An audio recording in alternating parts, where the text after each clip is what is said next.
ও মামি কি রান্না করলে রাত্রিবেলা? এই যে ভাত, এই যে হলো কচু শাক, টেস্টি টেস্টি করে। আর কি রান্না করলে? আর আছে বাটা মাছ দিয়ে পিপুলি শাক। যা খেতে হয় না এটা। পেপুরি শাক তো এমনি টেস্ট, যাদের আনবা তাদেরই ভালো লাগে।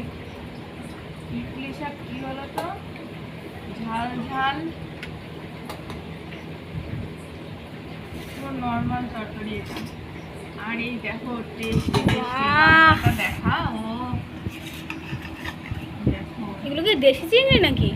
হ্যাঁ এটা তোলো দেখি, কত বড় দেখি। বাবা কত বড় বড় চিংড়ি! এটা ভরে যাবে। আর দিয়ে না, কত চিংড়ি দিচ্ছ? আরে খা, ভালো জিনিস খাবি না কেন? এই নে, এবার দেখ কি সুন্দর লাগছে। দেখি ওটা খেয়ে দেখি কেমন খেতে হয়েছে। Heavy taste.